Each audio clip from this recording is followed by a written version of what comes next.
Kyrie, you've said that you want to be in a place where you can maximize your potential. Why do you feel that Boston could be that place for you?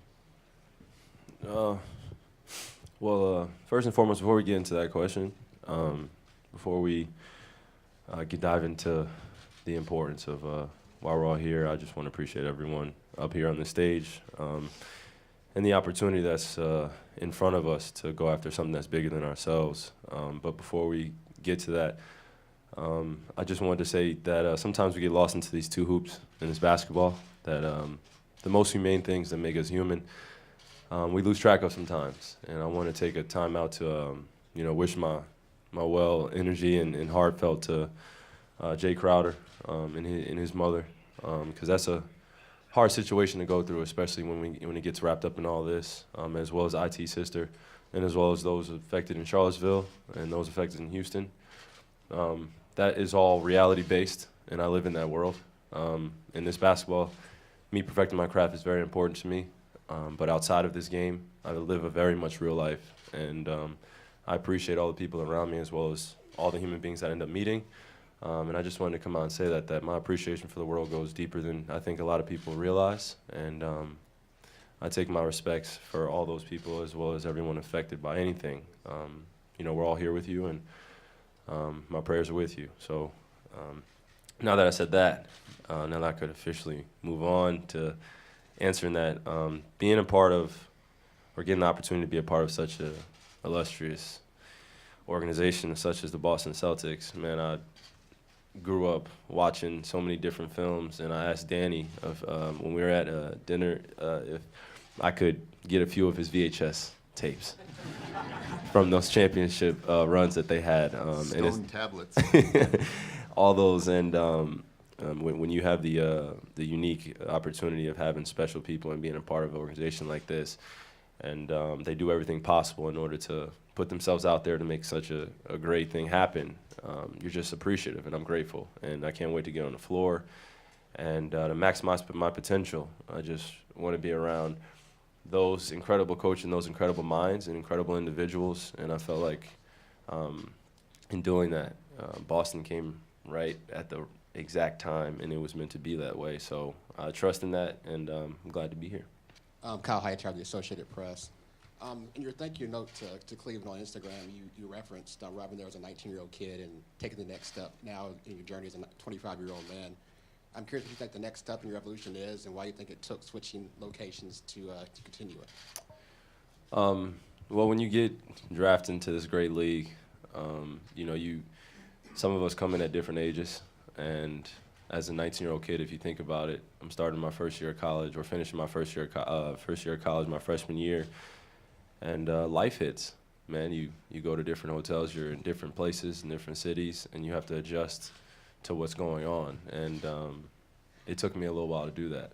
On the court was incredible, but then you start figuring out what is important to you off the floor and how it's conducive for your development on the floor. Then you start finding that importance, and then it all starts making sense. It took a few things for me to go through in Cleveland for me to understand that, of learning the hard way.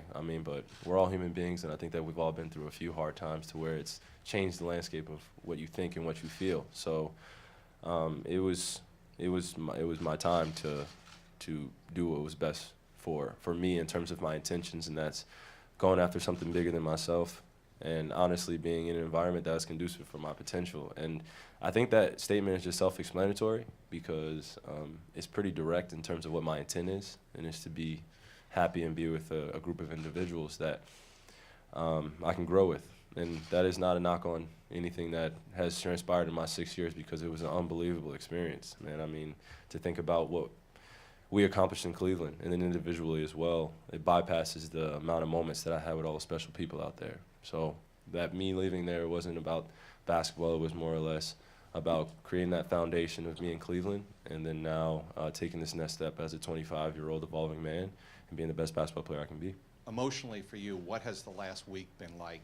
The roller coaster, it's had to have been some sort of roller coaster as the two teams tried to work things out. Well, throughout this time, I've been very patient in the approach. I knew what the intent was when I asked for the trade initially, and it just was left at that, just patiently waiting.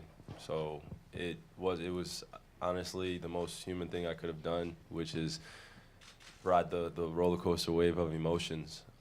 But the important thing was, at the time, was honestly coming off of the finals loss and kind of not wallowing in my sorrows, but trying to figure out the next step in order to achieving that goal. And in doing that, made it just a very courageous decision in order to take myself and my intent and want to be a part of something bigger than myself. And when Boston came a knocking, I was answering. So it was pretty awesome about the way it all transpired. Because throughout this time, I didn't say anything, not a word. And it was just assumptions and who said, and this camp and this source. And I don't want to dive into that, but I didn't say anything purposely because that's not the real life I live in terms of what you want, what this guy wants, and this person saying this one, and what you can and can't do. I have a daughter and I have a family that I love dearly. And once I knew that the team was going to make a move, I was just patiently waiting. And that's been the approach the whole entire time. So, Kyrie, to your left, about 4 rows back here on the end. A lot of teams to beat in the East, but it's pretty clear. My name's Tom Lydon, Boston 25 News, by the way. A lot of teams to beat in the East, but it's pretty clear the team to beat the last 3 years has been Cleveland. I'm sure you've put some thought, now that you're on the other side, about what the key is to beating a team like that has the track record it has of getting to the finals 3 years in a row.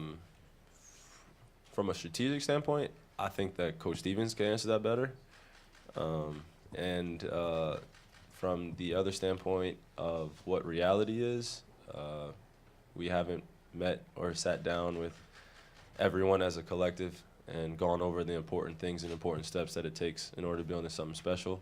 So until we get to that point, I think I will have a better answer for you. But as of now, I'm just happy to finally get my jersey on the stage, as well as with Gordon and as well as the rest of my teammates, and meeting them over the next few days. So, Kyrie, Tom Westerholm with Mass Live. From what you've seen as an opponent, what are you looking forward to about playing in Coach Stevens' system?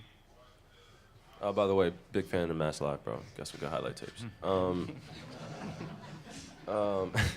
No, I had one from the 2010 Spalding Hoop Hall Classic. Happy to help. Yeah.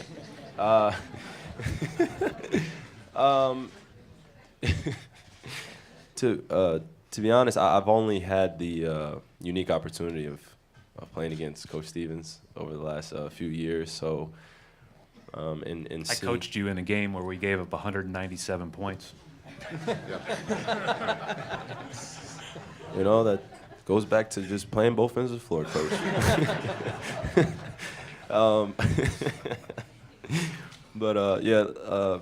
Now that I get to experience it firsthand, it's just of how intelligent I've heard that he is as a coach, and as well as his coaching staff, and to understand how maniacal he is in terms of the finite details of maximizing what you can out of the players that you have on the floor. And looking at it and scheme-wise, it's a pretty equatable offense in terms of what everyone's skill set is out there on the floor.